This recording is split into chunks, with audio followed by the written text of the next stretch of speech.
محترم ثنا صاحب کراچی، السلام علیکم۔ اہل سنت .net پر یاد فرمانے کا شکریہ۔ آپ کے ماشاءاللہ ہمیں 5-6 سوال موصول ہوئے، جواب حاضر ہے، ترتیب وار ملاحظہ فرمائی۔ پہلا سوال تو یہ کہ کیا درج ذیل کاموں کے لیے مدرسے کو زکات دی جا سکتی ہے یا نہیں؟ مدرسے میں مرمت کے لیے ہرگز مدرسے میں مرمت کے لیے زکات جائز نہیں۔ اساتذہ دیگر ملازمین کی تنخواہ کے لیے اس میں بھی زکات کی رقم دینا جائز نہیں۔ تعلیم یا مدرسے کے طلباء کے لیے وین خریدنے کے لیے یا کوئی پلاٹ خریدنے کے لیے اس میں بھی زکات جائز نہیں۔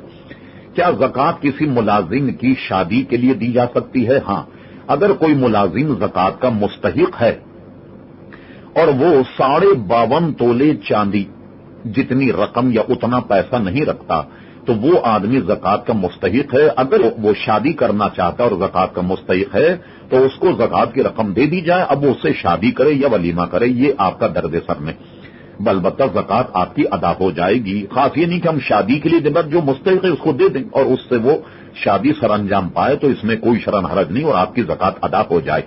پھر آپ نے پوچھا کسی مولانا کو حج پر بھیجنے کے لیے یا گھر خریدنے کے لیے زکات دی جا سکتی ہے؟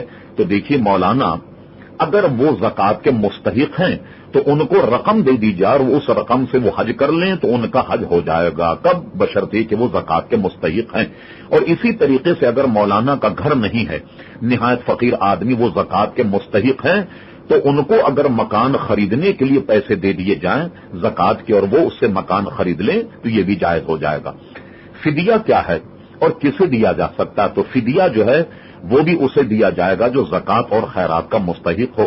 پھر آپ نے پوچھا کیا اسپتال میں فدیہ یا زکات دی جا سکتی ہے؟ نہیں، اسپتال میں تو نہیں لگائی جا سکتی، البتہ جو مریض زکات خیرات کا مستحق ہے اس کو زکات بھی دی جا سکتی، فدیہ بھی دیا جا سکتا ہے اور اس سے وہ اسپتال کی پیمنٹ کرے اور اس کی ادائیگی کرے اور علاج کرائے تو یہ جائز ہے۔ اگر یہ غلط ہے اور ہم زکات دے چکے ہوں تو اب کیا صورت ہوگی؟ تو دیکھیے، کسی ایسی جگہ آپ نے زکات دی جو زکات کا مصرف نہیں، تو ایسی صورت میں تو آپ کو وہ زکات دوبارہ دینی ہوگی۔ تاہم ایک بات آپ ذہن میں رکھیے کہ اگر آپ نے زکات کی رقم کسی مدرسے میں دی اور مدرسے کی تعمیر کے لیے یا مدرسے کی مرمت کے لیے یا وہاں کے ملازمین کی تنخواہ کے لیے یا پلاٹ خریدنے کے لیے یا طلباء کی وین خریدنے کے لیے، اگر اس مدرسے کے لوگوں نے آپ کی زکات کی رقم کسی زکات کے مستحق کو دے دی، دینے کے بعد اس کا وہ مالک بن جائے اور مالک بننے کے بعد اگر وہ اپنی طرف سے مدرسے کو بطور عطیہ دے دے کہ آپ اس سے قالین خرید لیں یا وین خرید لیں یا پلاٹ خرید لیں یا مدرسین کی تنخواہ دے دیں، اب زکات ادا ہو جائے گی۔ اگر مدرسین یا مدرسے والوں نے آپ سے براہ راست زکات لی کہ ہم مدرسے کی مرمت کرنا چاہتے ہیں اور وہی رقم مرمت میں لگ گئی یا قالین میں یا طلباء کی وین میں یا پلاٹ خریدنے میں، تو ایسی صورت میں زکات ادا نہیں ہوگی۔